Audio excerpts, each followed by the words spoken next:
Welcome to this week's edition of the Empathic Designer podcast. I'm your host Vaidishwaran. This is the fourth of the 7-part series on performance needs analysis. With our audience personas in hand, let us get started with identifying performance gaps.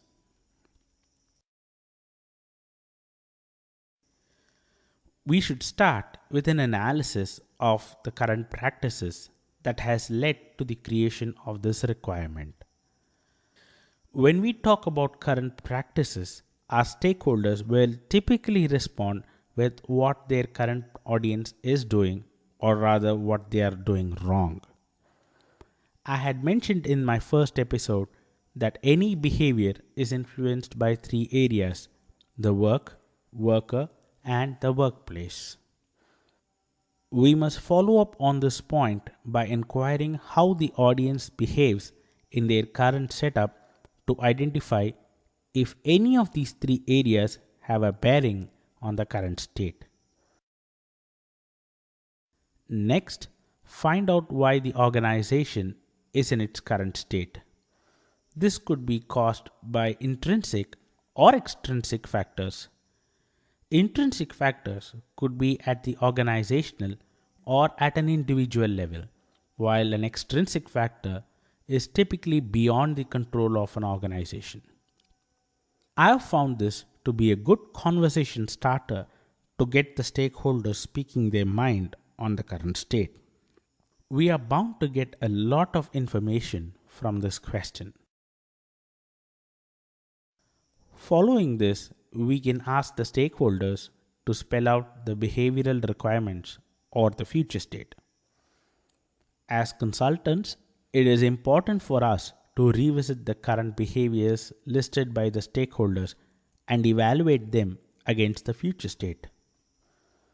This is also a good point to revisit the problem statement to see if it is still relevant. Once the future state is established, we can shift the discussion toward examining the barriers to achieving this future state. As always, keep the 3 areas in mind and ensure that we've got the appropriate response for our questions pertaining to all of the 3 areas. Now is a good time to make our stakeholders revisit their goals and objectives for this effort.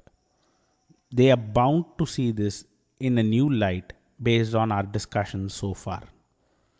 We can expect them to tweak their requirements based on all the points that we have discussed so far.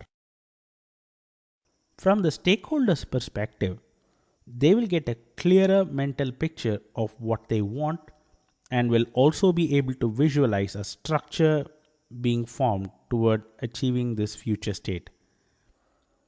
From our perspective, we have a lot more information at this stage to refine our problem statement. In the next episode, we will talk more about the subject matter in question. This is our stakeholders' forte, and we will understand more by navigating through their vast knowledge to get what we want. Thank you for tuning into this week's edition of the Empathic Designer podcast. If you like what you heard, hit the like button and subscribe to my channel. You can also hit the bell icon for getting regular updates from my channel.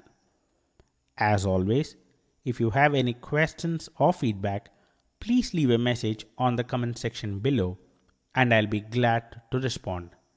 Thank you and have a great day.